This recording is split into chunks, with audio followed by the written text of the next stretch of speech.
रावण की मृत्यु के बाद मंदोदरी ने दूसरा विवाह अपने देवर विभीषण से क्यों किया? पुराणों के मुताबिक मधुरा नाम की एक अप्सरा भगवान शिव को अपना प्रभु मानती थी और एक दिन वो भगवान शिव की तलाश में भटकती हुई कैलाश पर्वत पर पहुंच गई। उस समय मां पार्वती कैलाश पर्वत में मौजूद नहीं थी और इसलिए वो भगवान शिव को प्रसन्न करने में जुट गई और उसने अपने शरीर में भस्म लगा ली। उसी समय माता पार्वती वहां आ गई और मधुरा को भस्म लगाई देख गुस्से में भर गई और उन्होंने मधुरा को यह श्राप दिया कि वो 12 वर्ष तक मेंढक बनकर रहेगी। जब मां पार्वती का गुस्सा शांत हुआ तो शिवजी ने उनसे उनका श्राप वापस लेने के लिए कहा, लेकिन मां पार्वती ने कहा कि दिया हुआ श्राप तो अब वापस नहीं लिया जा सकता, लेकिन 12 वर्ष के बाद मधुरा अपने असली रूप में आ जाएंगी और 12 वर्ष तक उन्हें मेंढक के रूप में ही रहना पड़ेगा।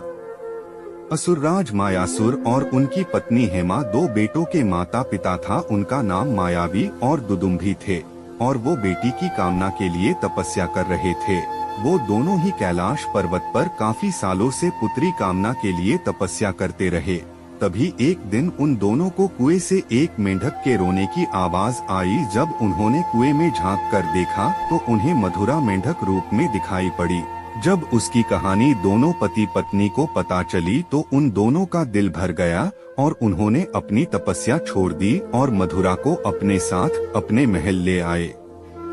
एक बार रावण कहीं जा रहा था, तभी उसकी नजर मधुरा पर पड़ी और उसका दिल मधुरा पर फिदा हो गया। इसलिए उसने असुरराज से मधुरा अर्थात मंदोदरी के साथ शादी का प्रस्ताव भेजा, किंतु असुरराज ने रावण का यह प्रस्ताव ठुकरा दिया, जिससे राज्य में युद्ध की स्थिति पैदा हो गई। मंदोदरी जानती थी कि अगर युद्ध हुआ तो असुरराज जीत जाएंगे, क्योंकि रावण बहुत ही शक्तिशाली है। इसलिए उसने रावण से शादी के लिए हामी भर दी और दोनों की शादी धूमधाम से हुई।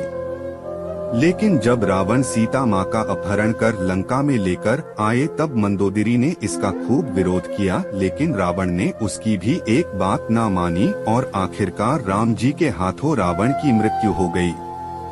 रावण की मृत्यु के बाद मंदोदरी काफी अकेली पड़ गई, इसलिए श्री राम जी ने विभीषण को मंदोदरी से शादी का प्रस्ताव रखा, लेकिन मंदोदरी जी ने यह प्रस्ताव ठुकरा दिया और खुद को महल से दूर कर दिया। लेकिन कुछ समय बाद ही वो विभीषण से शादी करने के लिए तैयार हो गई।